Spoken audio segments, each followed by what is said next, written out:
నమస్తే తెలుగు రాజ్యంకి స్వాగతం. నేను మీ సంధ్య.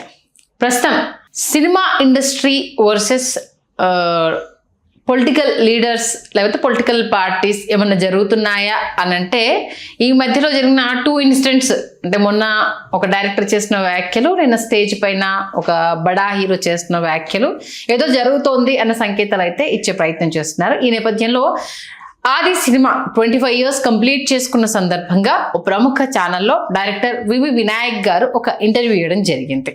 దానికి సంబంధించి పొలిటికల్ ఎంట్రీ గురించి కొన్ని క్వశ్చన్స్ రైజ్ చేశారు. గతంలోనే ఆయన పొలిటికల్ ఎంట్రీ ఇవ్వబోతున్నారు అన్న వార్తను కూడా మనం విన్నాము. మరొకసారి దానికి ఊతమిస్తూ తన ఫ్యామిలీ ప్రజెంట్ పొలిటికల్లోనే ఉంది, తన తండ్రి తమ్ముడు వైఎస్ఆర్ ఫ్యామిలీతో అనుసంధానంగానే కొనసాగుతున్నారు అనేక విషయాలను పంచుకుంటూ మరొక ఆసక్తికరమైన చర్చకు తెరలిపారు. మరి యాజ్ ఎ డైరెక్టర్గా ఆయన మధ్య సినిమాలకు దూరమైన విషయం మనకు తెలిసిందే. మరి పొలిటికల్ ఎంట్రీకి సంబంధించి ఆయన హింట్లు ఇస్తున్నారా లేకపోతే ఆల్మోస్ట్ ఆల్ ఖరారైందో తెలుసుకునే ప్రయత్నం చేద్దాం. దీనికి సంబంధించి పూర్తి డీటెయిల్స్ ఇచ్చడానికి చరిత్రకారులు, సినీ రాజకీయ విశ్లేషకులు చిల్లాగట్టు శ్రీకాంత్ గారు మనతో ఉన్నారు. ఆయన మాటల్లో శ్రీకాంత్ గారు నమస్తే. నమస్కారం సండి గారు. తెలుగు ఇండస్ట్రీకి అవునన్నా కదన్నా కొన్ని బ్లాక్ బస్టర్స్ జూనియర్ ఎన్టీఆర్ గారికి, అలాగే మెగాస్టార్ చిరంజీవి గారికి, బాలకృష్ణ గారికి, రవితేజ గారికి ఓ రేంజ్ హిట్స్ అయితే ఇచ్చేశారు. ఆ తర్వాత ఎందుకో ఈ మధ్య కొంచెం మెగా ఫోన్ పట్టుకోవడానికి ఆయన హెల్త్ ఇష్యూస్ అని కొన్ని రోజులు చూడడం జరిగింది. ఆ తర్వాత ఆయన మళ్ళీ ఒక హీరోగా చేద్దామనుకొని డ్రాప్ అయిపోయారు. ఇలాంటి రకాల వార్తలు విన్నాము.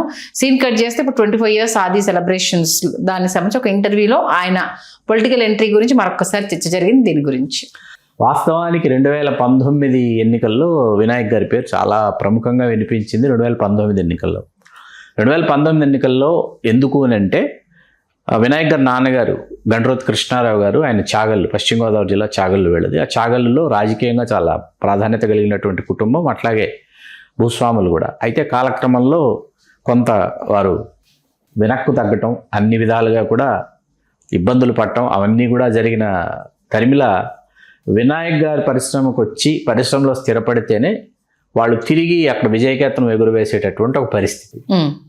ఆ పరిస్థితుల్లో వినాయక్ గారిని పరిశ్రమకు పంపించే ముందు వాళ్ళ నాన్నగారు ఒకటే చెప్పారంట, నువ్వు మన ఊరికి తిరిగి వస్తే డైరెక్టర్గానే తిరిగి రావాలి తప్ప లేకపోతే తలెత్తుకుని తిరగలేవని చెప్పారంట కృష్ణారావు గారు. నేను కృష్ణారావు గారిని చూశాను నేను. అలా వినాయక్ గారు ఏంటంటే అంత పట్టుదలతో పరిశ్రమకు వచ్చి దర్శకులు సాగర్ గారి దగ్గర అసోసియేట్గా పనిచేసి ఆయన అందరూ వినయ్ అని పిలిచేవాళ్ళు. వినాయక్ గారు వినయ్ అని పిలిచేవాళ్ళు, చాలా పెద్ద పేరు. వినయ్ అని పిలిచేవాళ్ళు. సరే, అక్కడి నుంచి ఆయన దర్శకుడు అయ్యారు. ఆది సినిమాకి దర్శకుడు కావడానికి ముందు విదేశాల్లో జూనియర్ ఎన్టీఆర్ సినిమా షూటింగ్ జరుగుతూ ఉంటే నల్లమల్ బుజ్జి గారు వినాయక్ గారిని తీసుకుని వెళ్ళి కథ చెప్పించారు. అది ప్రేమ కథ, క్యూట్ లవ్ స్టోరీ. అది నచ్చి అసలు ఫస్ట్ ఇంప్రెషన్ వినాయక్ గారి మీద జూనియర్ ఎన్టీఆర్ ఇంప్రెషన్, వీడేంటి రౌడీ లాగా ఉన్నాడు, వీడు డైరెక్టర్ ఏంటి అనుకున్నాడంట. కానీ కథ చెప్పిన తర్వాత చాలా బాగా చెప్పాడు కదా, కాబట్టి చేస్తున్నాం, హైదరాబాద్ రాగానే కలుద్దాం మనం అని. హైదరాబాద్ వచ్చిన తర్వాత జూనియర్ ఎన్టీఆర్కి ఏంటంటే ఇంకేదో కావాలి, క్యూట్ లవ్ స్టోరీలు ఇవి కాదు, ఇంకేదో కావాలి. మనకు స్టూడెంట్ నెంబర్ 1లో ఒక ఫెరోషియస్ సీన్ ఉంటుంది జూనియర్ ఎన్టీఆర్. అతను ఎవరో చెప్పడానికి నేను జైలు నుంచి, మీరందరూ మీ ఇంటి నుంచి వస్తారు, నేను జైలు నుంచి వస్తానని చెప్పి ఒక సీన్ ఉంటుంది.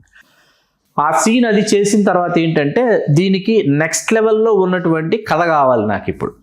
ఈ నెక్స్ట్ లెవెల్ అంటే ఆ ఎమోషన్ ఏదైతే ఉందో, ఆ రౌద్ర రసము ఏదైతే ఉందో, ఆ రౌద్ర రసానికి మించి ఇంకేదో ఉంటే కానీ నన్ను ప్రేక్షకులు రిసీవ్ చేసుకున్నారు, ఇక్కడ నేను బాగున్నానని అనుకుని వినాయక్ గారితో నెక్స్ట్ సిట్టింగ్లో జూనియర్ ఎన్టీఆర్ గారు చెప్పింది ఏంటంటే ఆ కథ బాగుంది, అది క్యూట్ లవ్ స్టోరీ, కానీ అది కాదు, ఇంకేదో కావాలి నాకు అంటే. అప్పటికప్పుడు ఈయన దగ్గర ఉన్నది ఒకే ఒక సీన్, ఆ చిన్నపిల్లాడు బాంబులు వేసే సీన్ ఒకటే ఈయన దగ్గర ఉంది. ఇట్లా చిన్నపిల్లాడు బాంబులు వేస్తే ఎట్లా ఉంటుందని నా దగ్గర ఒక సీన్ ఉంటుంది, ఇదేదో భలే ఉంది అన్నాడంట.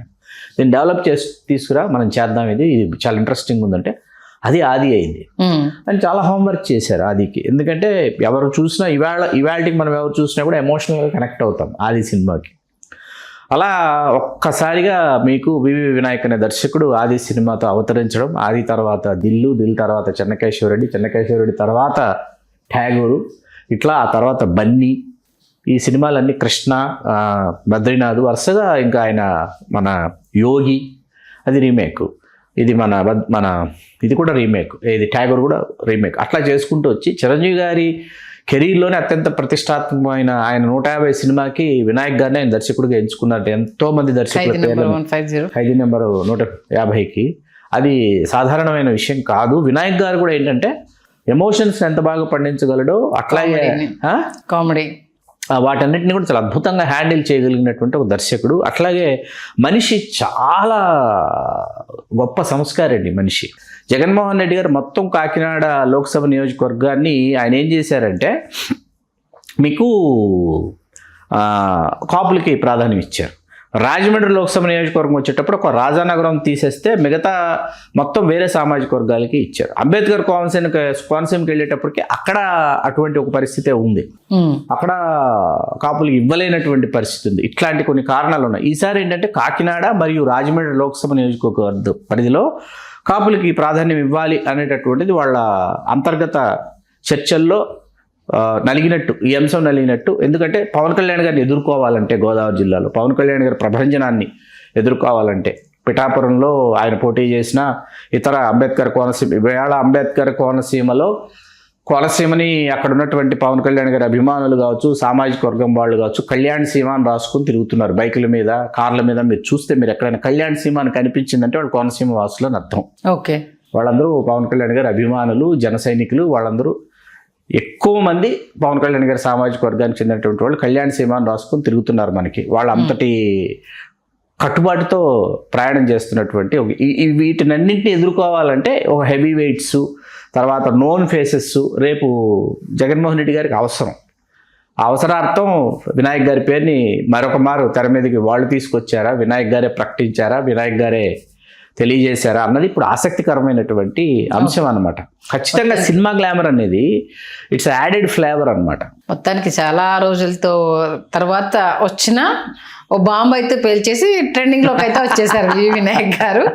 ఆయన ఆది సినిమా దానికోసం వెళ్ళడం జరిగింది. యాక్చువల్గా నా తండ్రి తమ్ముడు ఇద్దరు రాజకీయాల్లో ఉన్నారు, వైఎస్ఆర్సీపీ నుంచి కంటిన్యూ అవుతున్నారు. నా తండ్రి చనిపోయినప్పుడు వచ్చి ఓదార్చిన విషయాన్ని ఎలా మర్చిపోతాను, అనుబంధాన్ని ఎలా మర్చిపోతాను అంటూ కూడా ఆయన ఆ వ్యాఖ్యలు చేయడంతో ఓకే ఇప్పటి నుంచి ఆయన సమాయత్తం అవుతున్నారేమో, అందుకే ఈ విశ్లేషణ అంతా చేశారేమో అంటూ కూడా న్యూస్ వస్తుంది. చూద్దాం మరి మీరు అన్నట్టుగా మరి అనుబంధము రాజకీయ బంధంగా పెనవేసుకునేంత వరకు వెళ్తుందా లేదా మంచి విశ్లేషణ అందించారు. ధన్యవాదాలు శ్రీకాంత్. ధన్యవాదాలు సంధ్య గారు.